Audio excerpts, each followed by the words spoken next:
वैसे coffee was really good, good choice. अच्छा time गुजरा, थैंक यू नईमा। आपका भी मेरी कॉल पर आने के लिए बहुत बहुत शुक्रिया।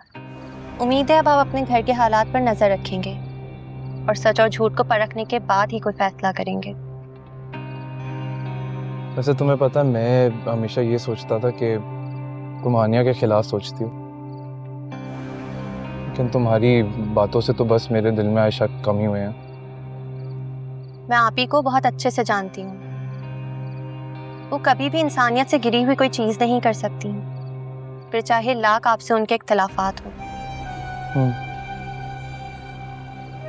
सही कह रही हो। खैर चलो फिर मिलते हैं, मैं चलता हूँ। नहीं, खाने का वक्त हो रहा है। आप अम्मी अब्बू और मेरे साथ खाना खाएंगे तो उन्हें भी बहुत अच्छा लगेगा। ज़रूर खाता हूँ, लेकिन अभी मुझे नूरे की फिक्र हो रही है। Next time. अल्लाह हाफ़िज़।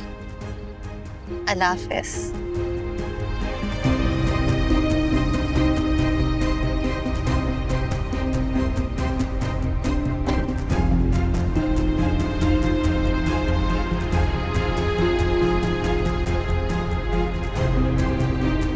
रज़िया, इसको रोको वरना हानिया का घर तबाह हो जाएगा।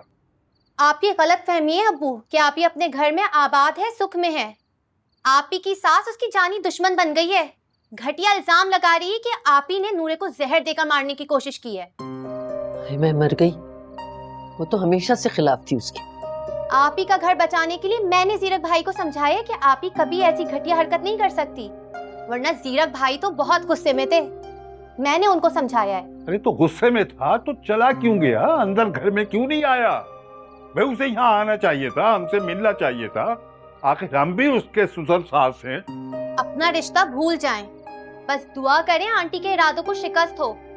बहुत ही साजिशी जहनियत की औरत है सकीना आंटी। खैर बहरहाल तुम जीरक से दूर रहो, समझ गई? नहीं माँ, सच कह रही है तो। बिल्कुल सच, लेकिन आप परेशान ना हो। मैंने जीरक भाई के कान उनकी अम्मी की तरफ से ऐसे भरे हैं कि हमेशा याद करेंगी वो। अपनी जिल्लत का ऐसा बदला लिया है कि होश ठिकाने आ जाएंगे उनके।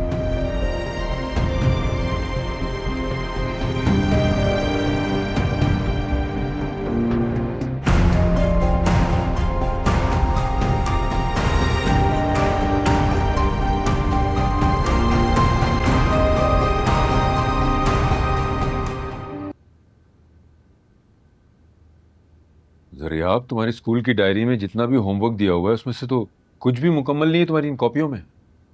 मैंने बहुत कोशिश की बाबा, लेकिन मेरी समझ में कुछ नहीं आ रहा। फैसल, अगर इससे प्रॉब्लम हो रही है तो इसके लिए नई टीचर हायर कर लेते हैं। इसे ट्यूशन की जरूरत है। नहीं, मैं किसी से ट्यूशन नहीं लूंगा। जो तुम्हारी हालत है तुम्हें खुद नजर नहीं आ रहा? ट्यूशन तो तुम्हें लेनी पड़ेगी। मैंने कहा ना, मैं किसी और से ट्यूशन नहीं लूंगा। ये तुम्हारे किसी और का मतलब मैं अच्छी तरह समझ रहा हूँ, मगर ये मुमकिन नहीं है ज़रियाब। तो फिर ठीक है बाबा, मैं ट्यूशन लूंगा ही नहीं। ज़रियाब, ज़रियाब, देखा आपने इसको? अब तुम ही बताओ क्या करूं मैं? तो खुद अपना सर खपा के थक गई हूँ इसके साथ। इसकी इस बात पे मुझे गुस्सा आता है जब ये हठधर्मी करता है ना। फैसल, हमें कुछ तो सोचना होगा ना। इस तरह तो इसकी स्टडीज का हर्ज हो रहा है। निमी, ये तुम्हारी बात मानता है, तुम समझाओ इसे प्लीज। ये नेकी ना मेरे गले ही पड़ गई है। अच्छा, मैं करती हूँ बात इसके साथ, मगर मैं ना अब ज्यादा अपना सर नहीं खपा सकती। आपको खुद ही समझाना पड़ेगा इसे, चाहे प्यार से समझाएं या मार के समझाएं। आपकी जिम्मेदारी है ये। मैं खुद को ना ज्यादा हल्कान नहीं कर सकती अब इसके लिए। खुद ही देख लें क्या करना है।